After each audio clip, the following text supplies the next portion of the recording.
Let's go ahead and get started. Roll call, please, Patty. Commissioner Sholay, Here. Stringer, Here.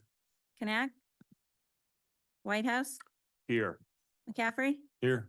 Carmen, Sarter. Here. Any additions or deletions from the agenda tonight, Mr. Byrd? No, sir. Anyone here to wish to speak on anything non-agenda related? I think that's a no. Okay, we'll move right into our, I guess we'll do our presentations. I assume that's you, Cody. Yeah, and appreciate that, Chairman. And it's not too much of an introduction or presentation, but I wanted to put it on here to specifically acknowledge Mr. Sherman Stringer has been appointed to the Planning Commission to fill a vacant seat. When Lowry Moyer was elected to the Board of Trustees, that position cannot serve on both the Board of Trustees and the Planning Commission. So we went through an interview process and Mr. Stringer applied and was appointed by the Board of Trustees, and this is his first meeting. So we thought it would be great to introduce him formally. Sherman, welcome to the Planning Commission. Thank you for volunteering. We can do a quick round the room, but I think you caught everyone's name here. Do you want to do any kind of an introduction for your background and experience and why you wanted to join the Planning Commission? I've been in construction since early '90s. Worked in Wellington, actually with Harvest Village, Wellington Village on the other side of the interstate. I've spent just a lot of years in this town, finally bought a house in town, and just really wanted to kind of be a part of what happens and some of the decisions that are made, because I kind of fell in love with Wellington working up here and really want to see the town prosper and grow. Want to be a part of that. Thank you, Sherman. Anyone want to throw any questions or jabs at Sherman while you've got a chance? A low pressure evening. There will be That's what time for that. the Don't same you worry. exact thing I said 19 years ago, Sherman. I was like. Welcome. Welcome, Sherman. Okay, we'll keep moving along in the interest of time. Can I have a vote to approve the meeting minutes from June? I move we approve the meeting minutes of June 3rd, 2024. I'll second that. Roll call, please, Patty. Commissioner Sholay, Yes. Stringer, Yes. Whitehouse, Yes. McCaffrey, Yes. Sarter. Yes. Okay, we'll move on to the communications and we'll turn it back over to Mr. Byrd. Thank you, Chairman. Just kind of real quick, segueing back to a new member of the Planning Commission. We did pass around the Planning Commissioner's contacts and terms sheet. This is the latest and greatest contact information that we have for you, emails, phone numbers, et cetera. We do share this with you, so you guys have that for each other too. And I think I heard maybe we've already identified a mistake and that we didn't update the vice chair after the last election. I think we put new contact team members on there, but didn't update the chair and vice chair. So we'll do that. I think it's Commissioner Whitehouse is the vice chair, and we just never updated it from Commissioner Knack. Yeah, the spreadsheet and or I think it's a Word doc, but the contact and terms sheet for this year. So we will make that correction and we'll bring a new one to the next meeting. Or if there's any other mistakes or phone number updates or email changes, things like that, please mark those up and give them back to Patty or I at the end of the meeting, and we'll make those updates and recirculate the updated sheet. We do, just again, kind of closing this thought, we do keep that contact and terms sheet along with our packet of our binder information for planning commissioners. We gave Commissioner Stringer a new binder tonight. The rest of you have one of those from the past. We've got, it's got general information in there about our processes or applications, some information about ex parte communications and quasi-judicial proceedings. It's just a baseline of information regarding your role as a planning commissioner that we've put together kind of over the years, and we supplement it from time to time with new information. So that's a resource for you to keep. And we will kind of give you more to add to that as time moves on. So hang on to those. If you ever have any questions about its contents, please feel free to reach out to me. So getting back in line with communications here on the agenda, no action items for tonight. So the rest of these are just communications and can be a little brief discussion if need be. I wanted to provide a couple of updates on some active town projects. I've got a couple in mind. If you have questions, I'm happy to answer them. But I wanted to provide updates on the affordable housing needs assessment and strategy development. This is a project that we applied for and received grant funding. We're now engaged and under contract with Matrix Design Group, Inc.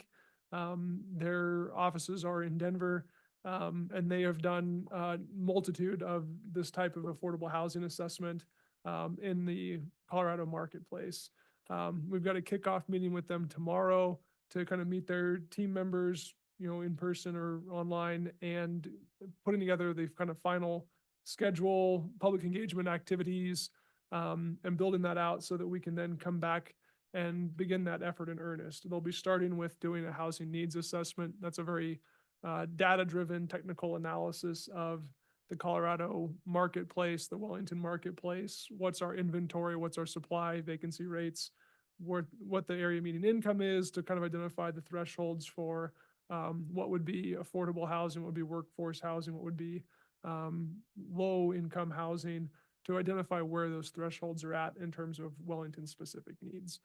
That's a very technical data driven piece that they'll be working on. We'll have other members from their team putting together materials for an online resident survey. We'll be looking for other activities to engage with the public to gather information around the affordable housing topics. And we will be developing strategies for how we can help provide opportunity for affordable housing in Wellington. So I'm excited for this project to finally get kicked off. It is something that we've had on the books for a while, and it had been delayed due to a couple other projects and staffing turnover, but we're excited to be going on it now.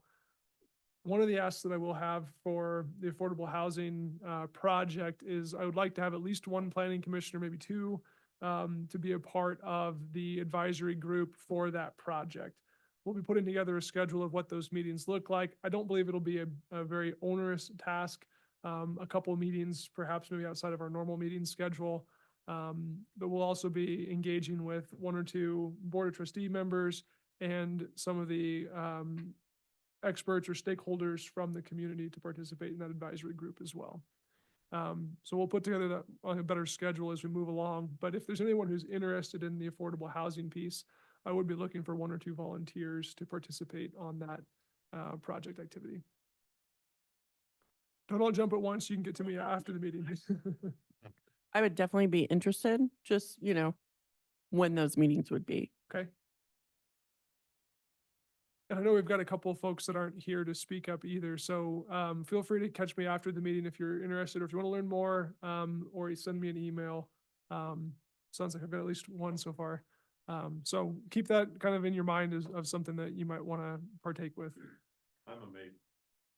Okay, perfect. On this subject, could I ask a question of you, Mr. Byrd? Of course. So I'm not sure where was there some state law about affordable or ADUs? I'm not sure where that stands and whether Wellington is opted in or out, or whether that's a possibility. Could you maybe briefly clarify that for me? Yeah, so I'll start with a little bit more generally. There have been a series of changes legislatively at the state level around housing. Accessory dwelling units or ADUs is one of those topics. Occupancy limits, definition of family. There's several quite broad changes that have happened at the state legislative level regarding housing. All seemingly with the same intent of providing more affordable housing opportunities or reducing regulations around what causes housing to become more expensive. So those are things that we're going, things we're going to be evaluating.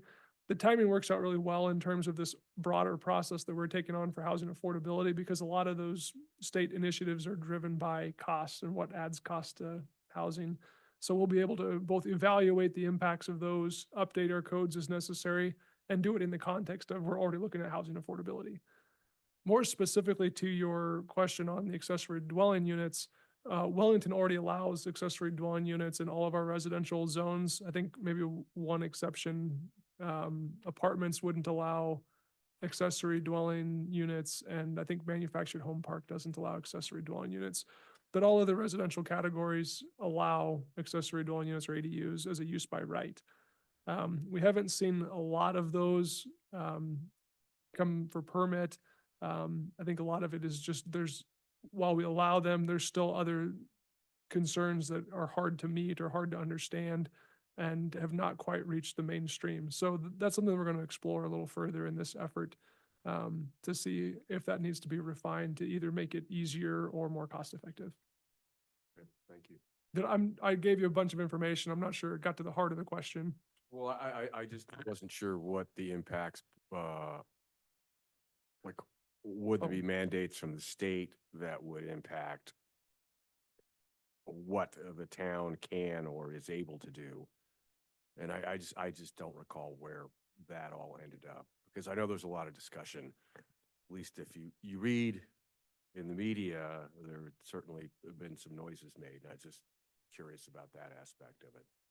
Yeah, so I won't get into the specific impacts for Wellington. There will be some changes that we need to make on a couple of different topics, and our hope is to evaluate those and bring them all kind of, since they're related, to bring them kind of forward as a cohesive package instead of piecemealing it. But we'll continue to evaluate those to make sure that we're in compliance with state laws and make other code updates as needed to make sure that it all works together. Okay, thank you. Thanks. Any other discussion on affordable housing needs assessment project? I'm just kind of providing general updates on where we're at. That project will be wrapped up by end of first quarter 2025. Our grant timeline is pretty tight on that. And we think that that's, talking with our consultant, they're pretty confident in the time it's going to take to get through that based on their multiple experiences throughout the state. So the next update I wanted to provide, I'm sure several of you have seen some of the information going out about Cleveland Avenue construction project on our main street here. We are working with a consultant firm to put together a civil design package that we'll be working closely with CDOT for their review and approval. It is their highway, it's their project, and we get to partake in this design and really help drive the changes that we think will make sense for our downtown. We don't have design plans yet to share on that project. We expect they'll be coming out here relatively soon and will be available for kind of public input on a couple different topics. Primarily right now, we're looking at the important physical attributes like drainage, elevations, flow line for where the water's going. That grading really drives a lot of the design because we have to get the water to flow downhill. There's certain areas where we'll be adding additional stormwater inlets to collect some of the nuisance flows along this corridor to help dry up the puddles after it rains. We know that's been a big challenge for many years, and this project's going to take care of that. It's also building off of input that we got from the comprehensive plan effort a couple of years ago, kind of focused on a desire to maximize available downtown parking, increase the number of ADA accessible parking spaces and pedestrian movements, adding angle parking on Cleveland Avenue to maximize that parking and create the ADA parking space availability, updating all the sidewalks, replacing street trees, looking at lighting, really just trying to overall give a complete update to the downtown setting, so long as it stays within our project timeline and budget. But we've got a great team working together on all those elements to really bring forward what we think is going to be an exciting project for this town. I was hoping to have some more like graphic images to share tonight, but we're just not quite to that point where it's ready for public consumption. We're working through those details with engineering to make sure that we can actually build it before we show those pictures. But I'm pretty excited about it. I think it'll be a very meaningful project for our downtown. Of course. What's the expected timeline on all of that? Like from the time that we're at design and it's approved to shovel ready to completion? So we're working on the design right now. Our project schedule is anticipating design being to 90% this winter. There may be some utility relocations or potholing this fall, winter, but you won't see major construction happening until probably spring of next year when that project is bid and goes under construction. The bulk of construction we expect to happen in 2025 and wrapping up in 2026. The project grant timeline has to be complete and expended by end of '26. So that's a hard deadline and we were going to meet that.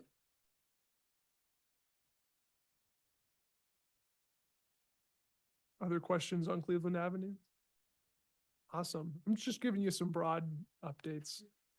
The next one, I'll provide a little bit of background, and I would invite Commissioner Sarter and Commissioner Whitehouse to chip in too. The town is undertaking a water source development plan. We have an advisory group that met last week for the first time to kind of kick that off. The broad scope of that project is to, as many of you know, being Wellington residents and living here for a while, we've wrestled with our community's need for water treatment capacity, and with our water treatment plant and wastewater treatment facility almost online, that capacity concern has all but gone away. And now we're looking at the next water topic, which is water supply. We currently have primarily one supply via North Pooter Irrigation Company. It's a good supply. We have adequate supply to last for quite a few years. Our comprehensive plan identified a population up to 26,000 with our current supply.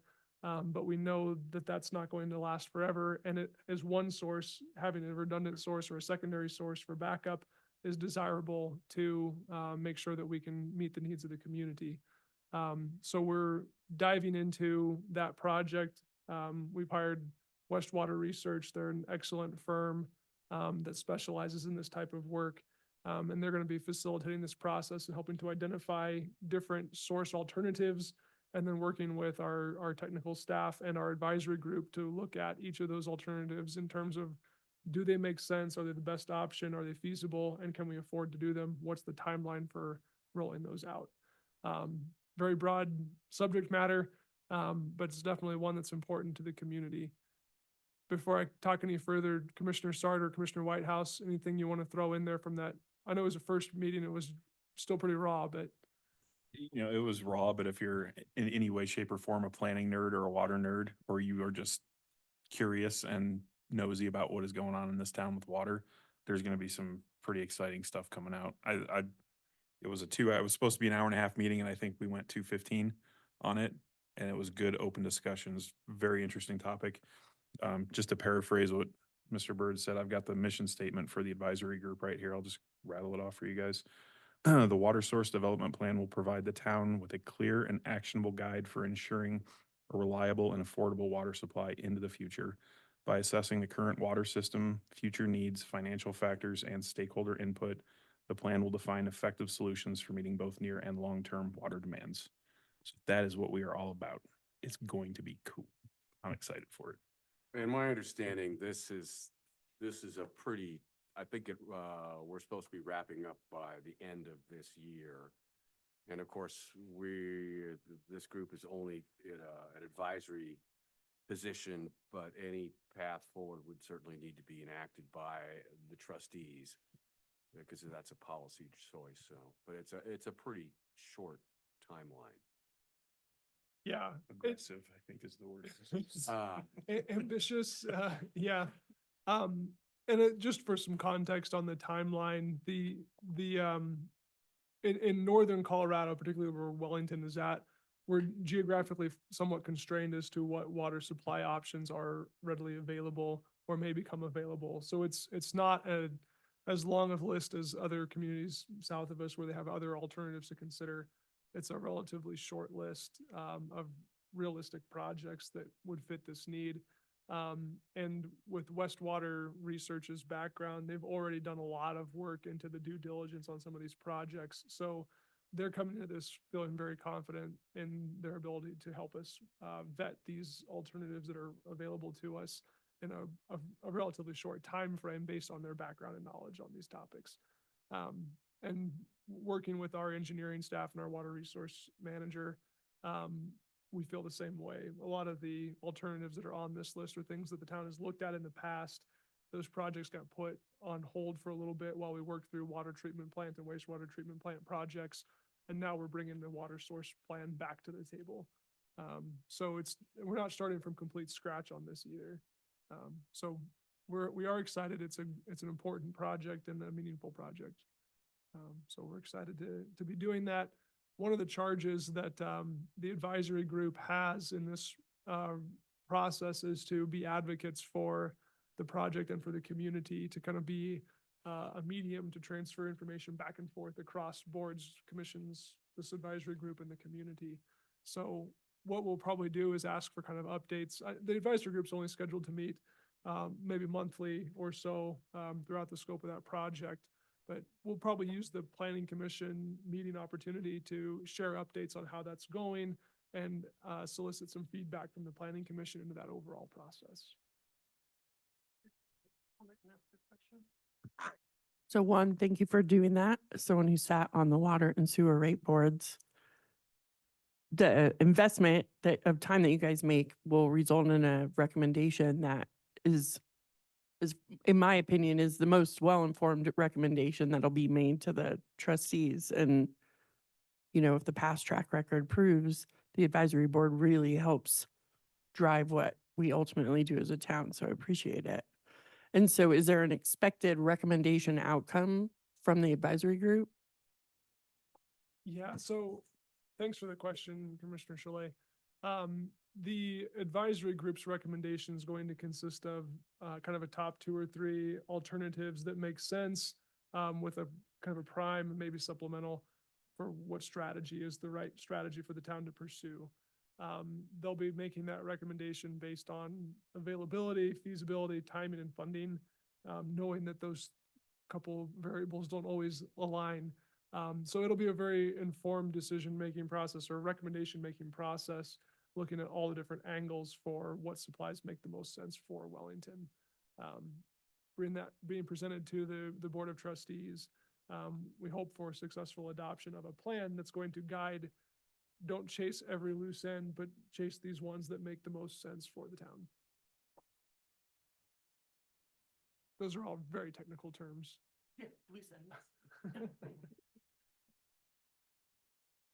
All right. I think that those are the updates I have on town projects. If there's any other questions, feel free to reach out to me. I'd be happy to answer them. And I was going to move on to the next item. Oh, okay. Patty gave me a couple of other reminders. I don't have as much information to share on them, but I'll go ahead and give you some updates. Planning staff is working on putting together information for the Board of Trustees for an intergovernmental agreement, IGA, with Larimer County regarding the town's growth management area. What we're seeking on that is alignment with the town's goals and desires and the county's goals and desires for how to handle the unincorporated properties surrounding Wellington that's within the area we said that we were likely to serve with municipal services over the next 20 years.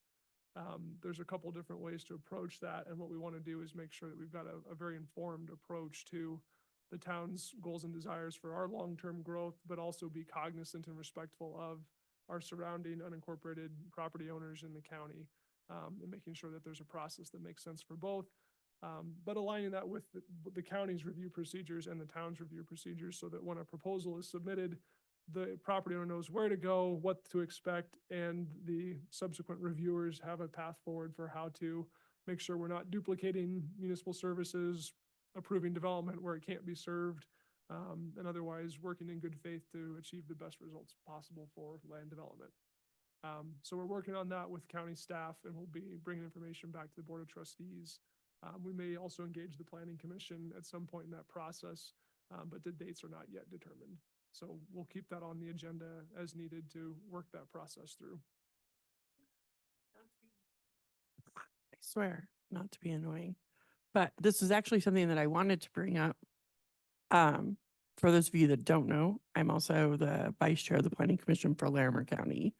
And our last planning commission meeting, 3 of the 4 items on our agenda were in or right outside the growth management area of the town. And so I would be interested to know from the town's standpoint, what does that process look like right now without an IGA? Because my understanding is they know we have a growth management area, but as a county, they don't technically recognize it because we don't have an IGA.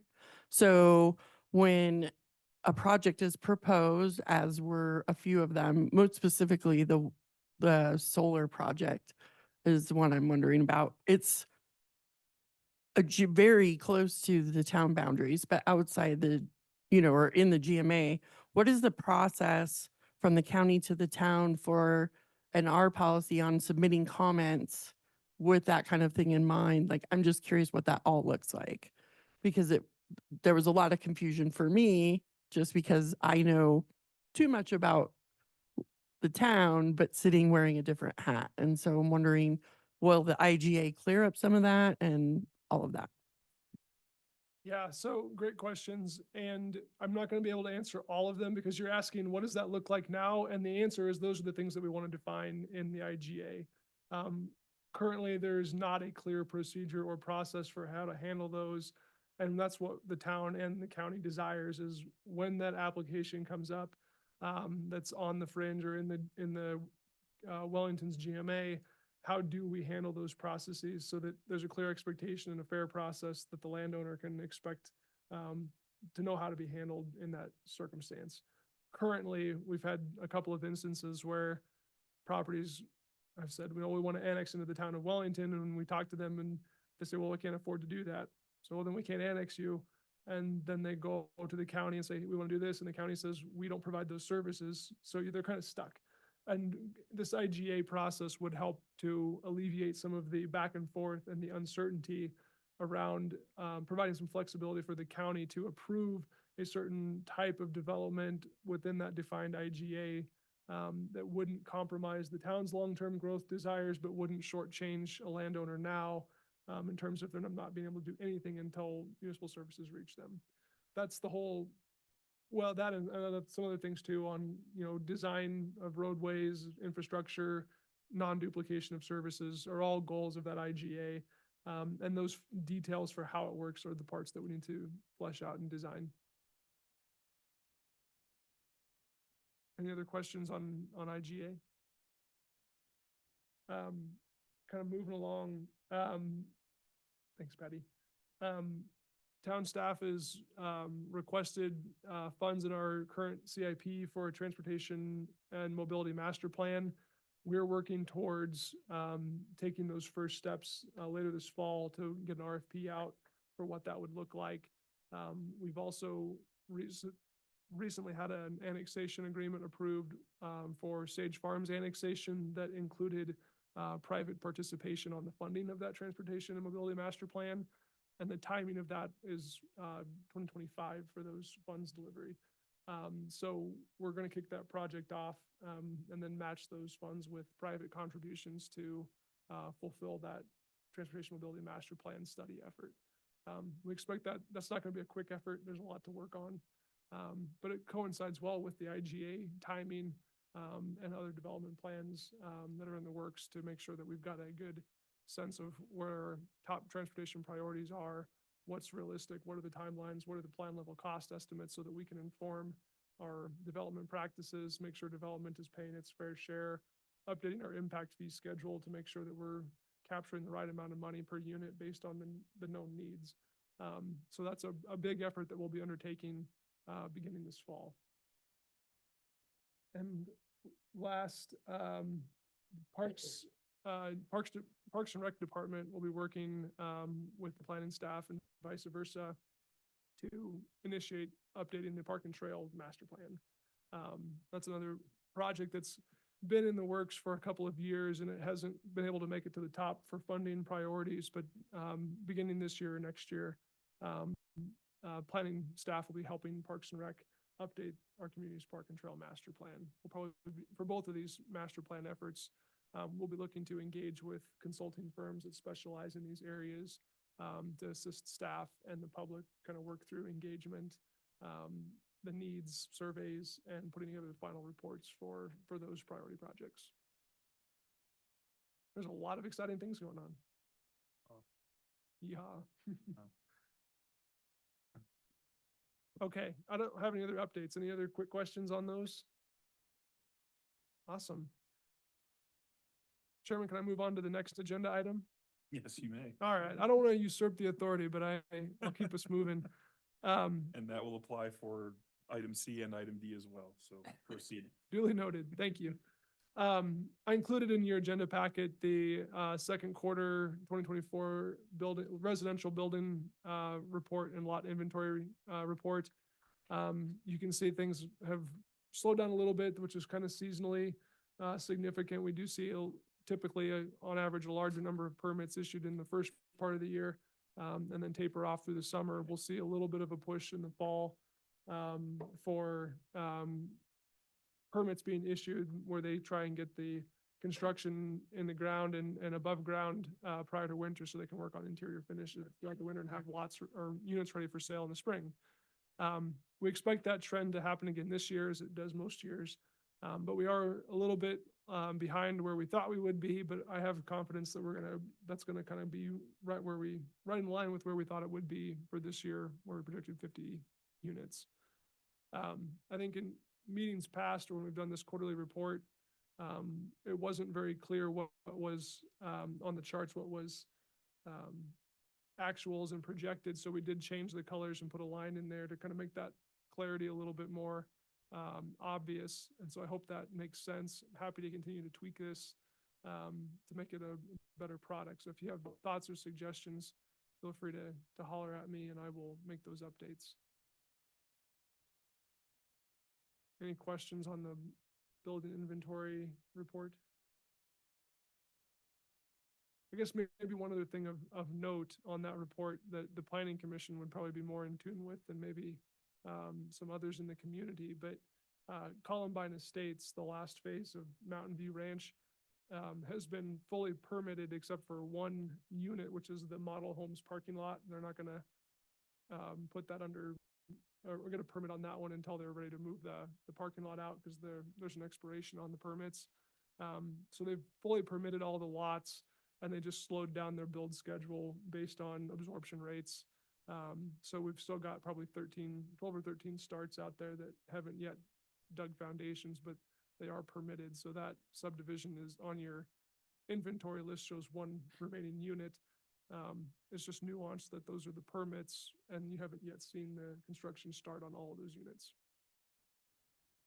But for planning purposes, we're basically considering Columbine Estates built out. So actively, it's Sage Second right now. Yep, That's the only thing pulling currently permits. Sage Second is the only subdivision with construction activity. We do have some interest in Saddleback starting later this year with overlot grading and utility installation. So we wouldn't see any vertical home units being built this year, but there's potential for units in Saddleback in spring of 25. Possibly. There's all things subject to contracts, negotiations, and market conditions, but that's the direction that we see things going. Interesting. Commercial sector's been a little slower. As you can see, there haven't been a lot of significant changes there. We do have some good commercial activity though, with some projects wrapping up. There's a couple of projects in Bonfire subdivision that are reaching or nearing completion. There's some units in Wellington Business Center on the south end of town that are nearly complete, and we're seeing tenant finishes there with a couple of exciting businesses. And we've got some interest in things changing in an Old Town and infill lot, or not even infill, but redevelopment of some of the existing spaces there. So there is some interest there. The ones in Cleveland Avenue downtown, so far working with those new owners, their projects wouldn't rise to the threshold of needing a site plan review. Most of them are utilizing existing buildings and doing interior remodels or updates. No exterior changes or improvements, maybe new paint, but paint doesn't require site plan review. So we'll keep you updated on the status of those, but I don't expect that those are going to need to come through site plan review by the planning commission. If they do, we'll be preparing those agenda packets for you. I just don't anticipate it for those particular projects. All right, no other questions on the permit and inventory report? I did have one question. I didn't know, I don't know, a couple years ago, there was a firm that makes ion engines for satellites, and they were looking to go up, I think, north of Cameron. Is that still active, or I just didn't know what the status of that was? Because that would be a great addition to our community. Yeah, it would be.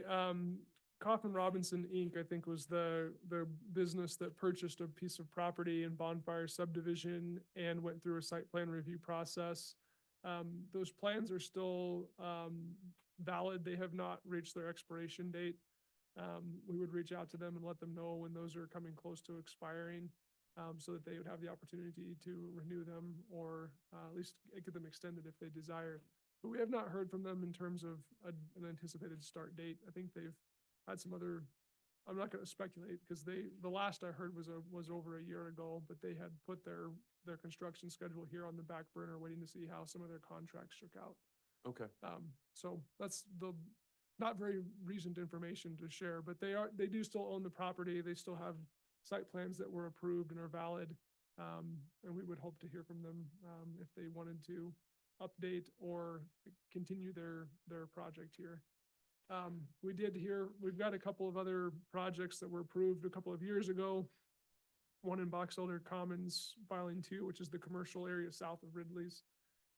They did reach out fairly recently to inquire about the status of their approval, and we gave them that same information that if they wanted to request a continuation or an extension, that they could do so and how to do that. They were interested in reinvigorating that project with some different market conditions.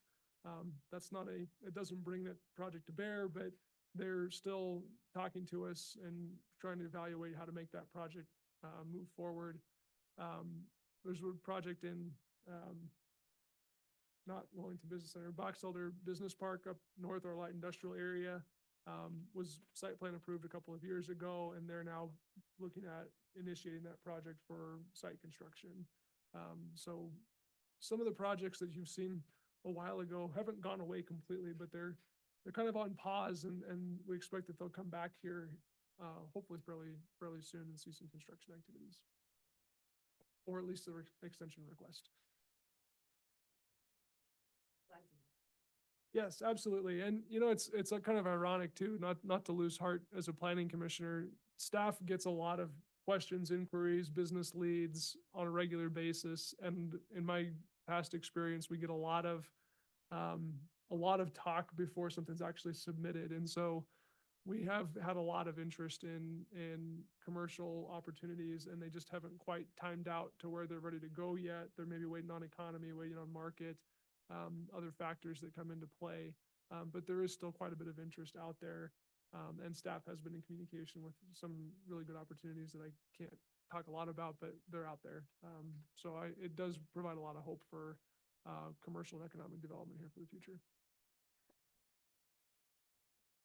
Moving on to agenda item C. This one should be a quick one. I sent out an email a few weeks ago asking if any of the planning commissioners were interested in attending some training opportunities at upcoming planning conferences. We're fortunate this year, the Western States Planning Conference, which is also the Wyoming State Conference, is in Cheyenne, just up the road. That's this week, Wednesday, Thursday, Friday. And I had 3 commissioners interested in attending that training opportunity. So I passed out, or Patty helped me get out the registration information for that one. So thank you for the planning commissioners that were able to go this week for that conference and the training opportunities available there. I also handed out some registration information for other planning commissioners that were available for the October Colorado State Planning Conference, which is in Loveland this year. Both of those are just a short drive away, so I think it provided the opportunity for more people to attend. So I did take advantage of the early bird registrations and the lower rates for those, so thank you for those that responded quickly. I do still have some available funding if, it'd be probably short notice for the Wyoming conference that starts in 2 days, but if anyone is interested in the October Colorado Planning Conference, it's October 2nd, 3rd, and 4th. I could probably still get registration for that one for our commissioner. So if you are interested, let me know. I'll do my best to sign you up if you're interested. And we'll have to get Commissioner Kanak her registration information some other way. Help me remember to pick those up. I have it in my bag. You do? Oh, perfect. Thank you. So the last item I was going to bring up is our upcoming planning commission schedule for meetings and work sessions. Our next regular meeting is the first Monday of September, which is Labor Day. So we when we approve our annual schedule, we change that to the following Monday, September 9th. So reminder of that schedule change in your calendars. We don't currently have any public hearing items for that meeting date. We do have some applications in process. It's possible the site plan review could be ready for that meeting, but it's also, they're working on revisions to get those back to us. So for staff review and preparing the packet information, we'll see how timing works out when we get it. Either way, if we have an agenda item, I think it should be probably one item, maybe two, but I'm guessing one if we get it. Both would be site plans that I'm aware of. What I'd also like to throw out there is our town attorney, Dan Sapienza with Puder Law Advisors, wants to have an opportunity to share a presentation about quasi-judicial proceedings. It's kind of a housekeeping and refresher for those processes because they're very important when we're doing public hearings. He'd like to do that coming up here pretty soon. I suggested possibly the September 9th date is a good work session date for that topic because we're anticipating having a lighter agenda. It wouldn't be any public hearing item that you'd have to get instruction on and then immediately put it into practice. So it seemed like it would be a good workaround for timing. And we would also probably invite the Board of Trustee members and Board of Adjustment members to that opportunity as well as kind of a joint work session. So unless I see anyone say, hey, I'm not available, this doesn't make sense for me, I'd like to go ahead and schedule that for September 9th if that works for this group. Before work session before or go into work session after the regular meeting? Great question. Do you have a preference? I think Sherman has, or excuse me, Commissioner Stringer, might have a timing issue with earlier. So maybe a work session beginning at 6:30, and then site plan agenda or normal agenda immediately following. Does that seem like a workable time Yep. frame? Okay. I will continue to work on that scheduling with the other boards and commissions. And if anything changes, I'll send out communications to this group. I'll make sure Commissioner Stringer's on that email. And the last piece of the upcoming planning commission schedule, at the June meeting, we made an announcement that Paul Whalen, our senior planner, had recently retired, and Paul has moved on to do other things and pursue other things in his life. We have been working through advertising and recruiting planner for that replacement. We also had approval in the 2024 budget to hire a second planning position. So we took advantage of the good timing and got that job posting out as there were some very few Colorado planning positions posted and a lot of recent graduates applying for work. And so we've actually been successful in recruiting 2 planners. A planner 3 will be joining us, and a planner 1 will be joining us. We anticipate those start dates in September. Both are relocating to Colorado to take these positions, so they need a little bit of time to make those transitions work out. So we're very excited to be adding 2 new planners to our planning staff to help fill a vacancy and meet the growing needs of the planning department. So they won't be here for the next meeting, but you- very soon after. Can you explain the difference between Planner 1 and Planner 3, please? Of course, yeah. It's traditionally based on experience level. The Planner 3 that we've recruited has nine plus years of municipal planning experience in multiple jurisdictions. The Planner 1 that we've hired has some governmental experience and some private sector experience, but is more on the kind of earlier years in his career. So that experience range is what we've looked at, and that's why we designate Planner 1, 2, and 3. What number are you? My position title is planning director. I-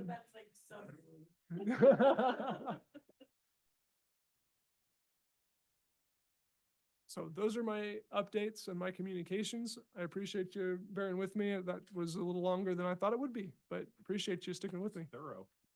We appreciate thoroughness. Okay. Anything else from anybody? Follow-up questions? Anything else? Adjourned. Thank you.